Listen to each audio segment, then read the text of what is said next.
de la palabra del Señor. Quiero invitarle a usted, por favor, que abra su Biblia en el Evangelio de San Lucas, en el capítulo 4. San Lucas, capítulo 4. Vamos a leer diferentes versículos que yo le iré mencionando. Por favor, gloria a Dios. Amén, gloria a Dios, aleluya. Primero es el versículo 1, gloria a Dios. Amén. Después el versículo 13 al 19. Versículo 1 por separado, versículo 13 al 19. ¿Lo tiene usted? Amén. Dice el versículo 1: y Jesús, lleno del Espíritu Santo, volvió del Jordán y fue llevado por el Espíritu al desierto. Versículo 13: y acabada toda tentación, el diablo se fue de él por un tiempo. Y Jesús volvió en virtud del Espíritu a Galilea, y salió la fama de él por toda la tierra de alrededor. Y enseñaba en las sinagogas de ellos, y era glorificado de todos.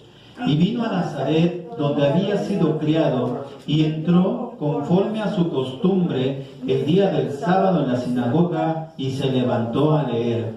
Y fuele dado el libro del profeta Isaías, y como abrió el libro, halló el lugar donde estaba escrito: el Espíritu del Señor es sobre mí, porque en cuanto me ha ungido para dar buenas nuevas a los pobres, me ha enviado para sanar a los quebrantados de corazón, para pregonar a los cautivos libertad y a los ciegos vista, para poner en libertad a los quebrantados, para recibir el año agradable del Señor. Versículo 20: y rollando el libro, lo dio al ministro y sentóse, y los ojos de todos en las sinagogas estaban fijos en él. Y 21: comenzó a decirles: hoy se ha cumplido esta escritura en vuestros oídos. Oremos. Padre bendito, en el nombre de Jesús nos acercamos ante ti de nueva cuenta para solicitarte, mi Señor, nos des la sabiduría en este conocimiento que vamos a adquirir el día de hoy. Que tu Espíritu Santo trate con nosotros, Señor, en lo más profundo de nuestro corazón. Tú sabes nuestras necesidades que tenemos mejor que nadie, y este mensaje, Señor, que vas a dar en esta ocasión, Padre, es un mensaje exacto a nuestras vidas. Ayúdanos, exhórtanos, Señor Jesús, para poder, Padre bendito, hacer tu voluntad como tú quieres. Delante de ti está mi vida, en tus manos la deposito. Te doy gracias en el nombre de Cristo Jesús nuestro Señor. Amén. Ocupen su lugar, hermanos. Gloria a Dios. ¿Cuántos de ustedes tienen buenos amigos? Amén. Nada más una, hermana. ¿Los demás tienen buenos amigos? ¿No tienen buenos amigos? Bueno, quisiera invitarles a que busquen buenos amigos. Amigos que puedan influenciar en su vida de forma positiva, y sobre todo, qué mejor que sean amigos que amen a Dios, que tengan temor de Dios, que sean una fuente de inspiración también para usted, para que de esa manera su vida vaya incrementando. Pero bueno, para poder tener amigos también es importante saber escogerlos.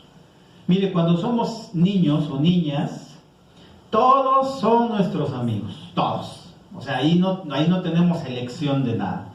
En el kinder, o a lo mejor más niños, más chicos, pues jugamos con todo el mundo, los vecinos, y salimos acá, salimos allá y todo. Pero ya en el proceso nos vamos dando cuenta quiénes son los niños que no deberían de ser nuestros amigos. ¿Por qué? Porque pues a lo mejor unos más grandes que nosotros nos ofenden, nos insultan, etc. Pero mira, hermano, de verdad todos necesitamos una amistad sincera, una amistad verdadera, porque un amigo, verdadero amigo o amiga, es una persona en la cual podemos acercarnos en algún momento de necesidad, y sabemos que ese amigo, esa amiga, pues con los brazos abiertos nos va a poder ayudar en lo que pueda, con un buen consejo, a veces, ¿por qué no decirlo?, en lo económico o en alguna otra circunstancia, ¿verdad? Déjeme decirle que la enseñanza en esta noche lleva un título que espero que le cause a usted interés. Se llama Jesús, el amigo de los pecadores. ¿Cómo la ve usted? Jesús, el amigo de los pecadores. Para esto quiero explicarle un poquito el contexto bíblico de aquel entonces, para que podamos entender esta enseñanza, que tenemos buen tiempo, por cierto, ¿verdad? Esta enseñanza y poder comprenderla. En aquel tiempo, hermanos, cuando Jesús nació, previamente los romanos, este pueblo, había conquistado gran parte de toda aquella tierra y había subyugado totalmente a los judíos y también a otros pueblos y naciones alrededor. Roma se convirtió en un país poderoso políticamente hablando, y se decía que eran los mejores en el sentido del gobierno, en el sentido de los soldados, ¿sí? Y ante esa situación tenían estrategias como soldados en donde podían de alguna manera dominar a aquellos pueblos. Y en el caso del pueblo de Israel fue el mismo. Cuando dominaron Israel, hermanos, de una manera tremenda, pues ahí los más beneficiados en el sentido hablando eran los hombres que tenían dinero, es decir, los judíos que tenían dinero eran los beneficiados, pero los perjudicados eran los pobres, aquellos que no tenían mayor cosa que su casa. Es más, el que tenía un burrito, una oveja, era ganancia. Pero había ocasiones que familias, por cierta necesidad de alimentar a su propia familia, tenían que sacrificar lo único que tenían. Si así fuera una ovejita, una vaquita, pues tenían que sacrificar y se quedaban absolutamente con nada. La gente con más poder les quitaban sus tierras, les quitaban sus pertenencias, dominaban absolutamente todo. Entonces, a lo que quiero que usted que llegue a entender era la circunstancia en la cual el pueblo de Israel, la gente más pobre en ese entonces vivía. Pero aquí, hermanos, cuando llega Jesús, Jesús nació en un lugar llamado, una tierra llamada Belén, que en aquel entonces Belén era un lugar insignificante totalmente. Había gente que le preguntaban, oye, ¿dónde está Belén? ¿Y a poco eso existe? No lo conocían. Allí nació Jesús nuestro Salvador. El profeta Isaías nos habla claramente que ahí proféticamente iba a nacer Jesús. Y vemos, hermanos, cómo Jesús fue creciendo en un hogar en donde su padre José, su madre María, humanamente hablando, le instruían en la palabra del Señor. Y como todo ser humano y como todo niño, fue instruido en esa disciplina. El padre le enseñó el oficio de carpintero. Entonces Jesús se le conocía también como Jesús el carpintero. Y tenía ciertas responsabilidades como hijo. A los 12 años, cuando fueron a poder censarse, nos cuenta la historia que de repente en el camino de regreso, pues se les perdió a los papás. ¿Y dónde está Jesús? Y se tuvieron que regresar de nueva cuenta. ¿Y dónde lo encontraron? En la sinagoga. Estaba con los sacerdotes, con los fariseos, estaba ahí. ¿Qué estaba haciendo? Enseñándoles, y se quedaron asombrados. Comenzaba Jesús, pero no fue hasta la edad ya de aproximadamente 30 años, en donde cuando Jesús, antes de comenzar su ministerio, dice la Biblia en el capítulo 4, versículo 1, que Jesús, lleno del Espíritu Santo, dice que volvió al Jordán para ser llevado del Espíritu al desierto. Ahí en esa parte escritural nos habla que Jesús vivió 3 tentaciones de Satanás mismo. Pero en todas ellas Jesús le venció por el poder de la palabra. Pero algo muy interesante, no tan solo el poder de la palabra, sino Jesús mismo tenía la misma presencia del Espíritu Santo en su vida. Eso nos enseña mucho a todos nosotros. Y más adelante, cuando hablábamos en nuestro versículo 13, dice que cuando acabó toda la tentación y Jesús salió triunfante de todo eso, dice que Jesús ahí en el versículo 14, Jesús volvió en virtud del Espíritu Galilea, dice, y salió la fama de él por toda la tierra alrededor, ¿sí? Y enseñaba en las sinagogas de ellos y era glorificado de todos. Pero algo muy interesante dice que ahí en ese lugar le fue dado el libro del profeta Isaías, que dice en el versículo 17, Pero lo que quiero llevar es en el versículo 18, cuando dice, el Espíritu del Señor es sobre mí. Ahí el profeta Isaías estaba profetizando lo que iba a suceder en la vida de Jesús. El Espíritu del Señor es sobre mí. Es decir, que Jesús mismo nos está enseñando que antes de emprender una labor, un ministerio, un trabajo, ¿qué necesito? Que el Espíritu del Señor esté sobre nosotros. Pero bueno, en este caso, el Espíritu Santo ya no está sobre nosotros, sino mora dentro de nosotros, porque somos templo del Espíritu Santo.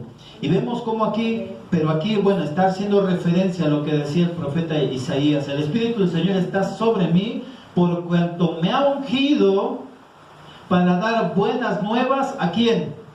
A los pobres. Déjeme decirle que Jesús, Él no vino a hablarle no tan solo a los ricos, a la gente de posición, a los reyes, no. Jesús principalmente vino a dar un evangelio a aquellas personas pobres. Por eso mi título del tema de hoy es Jesús, el amigo de los pecadores. El ministerio evangelístico de Jesús se centró más, hermanos, en aquellos hombres y mujeres necesitados. ¿Los ricos también escucharon el mensaje del Señor? Sí, también, pero ¿sabe qué? Jesús mismo dijo que era más fácil meter un camello en el ojo de una aguja que un rico al reino de los cielos. Porque los ricos, con toda su posesión que tenían, ellos se sentían los más tranquilos y poderosos, porque en aquella época sí era. Pero sencillamente, hermanos, el mensaje de Jesús fue más centrado a las personas necesitadas. Se hizo amigo de los pecadores. Mire, hoy en día el cristiano se está equivocando mucho. Y le voy a decir por qué. Porque nosotros debemos de entender que también somos pecadores. La diferencia es que ahora somos redimidos. Pero cuando nosotros éramos pecadores de pecadores, hermanos, nuestra condición era vil, era vergonzosa, etcétera.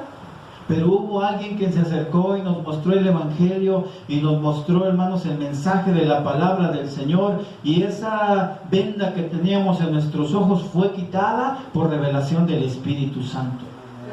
Y hablo, hermanos, de que hoy en día nosotros como cristianos nos estamos equivocando mucho, porque necesitamos hacernos amigos. Escucha lo que le voy a decir. Necesitamos hacernos amigos también de los pecadores, de aquellos hombres y mujeres que están cometiendo faltas, errores, que nosotros antes también las cometíamos. ¿Por qué necesitamos hacernos amigos de ellos? Usted dirá, hermano, ¿me tengo que hacer amiga de la vecina chismosa? Déjeme decirle que sí. Hermano, ¿me tengo que ser amigo de aquel compañero del trabajo que a cada rato me está echando piedritas en la cabeza con sus críticas? Le quiero decir que sí. ¿Sabe por qué? Porque usted ahora sabe que Cristo cambia vidas. Ahora usted sabe que Cristo transforma corazones y pensamientos. Que usted antes era a lo mejor igual o peor que esa persona que ahora está viendo, y usted es testigo mismo del poder de Dios para poder transformar a esa persona. Hermano, me tengo que hacer amigo de ese borrachito que siempre anda ahí en la calle, que lo veo por ahí. Sí, se tiene que usted hacer amigo de él. ¿Sabe por qué? Porque él tiene la necesidad que usted hace muchos años la tuvo. Pero ¿sabe en qué nos estamos equivocando? Muchas veces en rechazarles, en mirarlos de arriba y hacia abajo, y a veces hasta darle la vuelta. El cristiano debe de volver a los principios que Jesús enseñó, porque Él se hizo amigo de los pecadores. Mire la escritura entonces, hermano, que dice ahí, sencillamente, dice, por cuanto me ha ungido para dar nuevas a los pobres.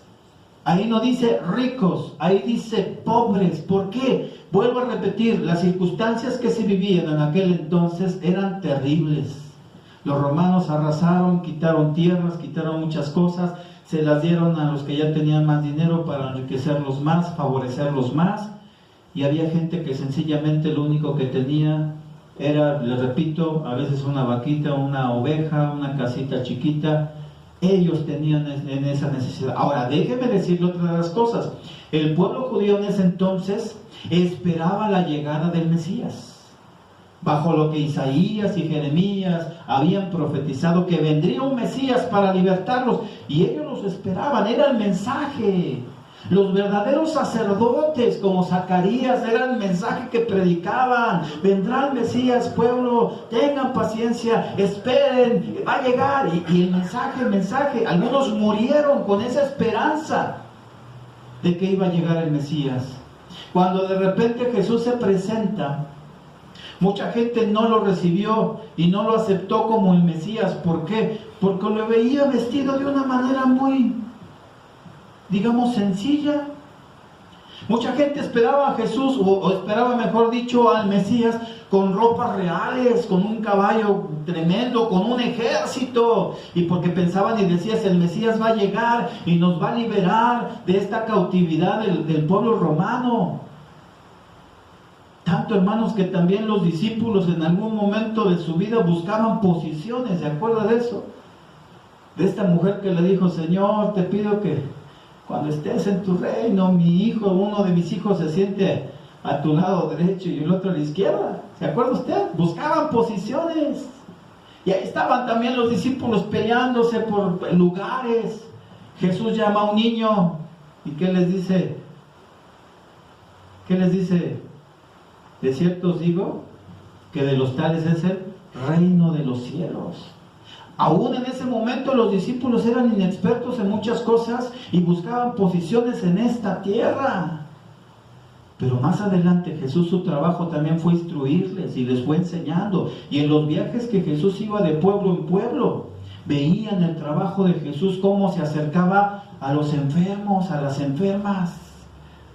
Una mujer cananea enferma, hermanos, dice que entre la multitud estiró la mano, dice con tan solo tocar el borde de su manto, ¿qué dice? Seré sana. O sea, su fe, su confianza. Una mujer cananea. Los judíos decían, la sanidad únicamente es para el pueblo de Israel, pero una mujer extranjera que no pertenecía del pueblo del Señor, ella creía en el poder de Dios y se estiró entre la gente y tocó. Jesús dice, ¿quién me ha tocado? Los discípulos, maestro, por favor, mira cómo la gente te aprieta y te no, pero virtud de mí ha salido. ¿Y qué dice la mujer? Yo fui, Señor.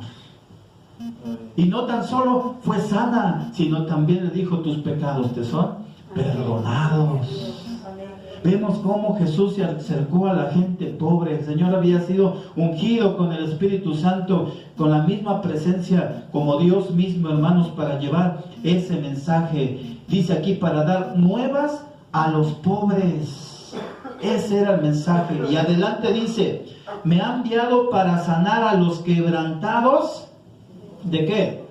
De corazón. Había mucha gente, hermanos, que ya estaba desilusionada. Había mucha gente, hermanos, que ya no confiaba en los propios sacerdotes, en el mensaje que daba, en los propios fariseos. Ya no confiaba el mensaje que ellos estaban dando. Dice la Biblia, hermanos, que imponían cargas que ellos mismos no llevaban.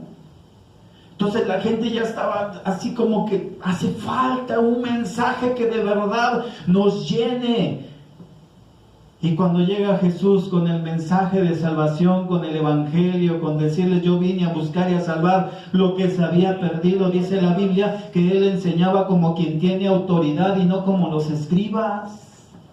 Y cuando recibe el mensaje el pueblo, hermanos, totalmente es un mensaje que les llena, porque es la misma presencia de Dios tocando los corazones de las personas. No era un mensaje vacío, un mensaje común, era un mensaje directamente del cielo para transformar la vida de cada uno de ellos. Entonces Jesús no tan solo vino a los pobres, vino también a los quebrantados de corazón, hermanos. Pero también dice aquí adelante, para pregonar a los cautivos libertad. Había muchas personas cautivas. ¿A qué nos referimos cautivas? Aprisionadas. ¿En qué? En el pecado. En ese entonces, hermanos, había ladrones, asesinos, prostitutas. Había de toda clase de personas, toda clase de situaciones.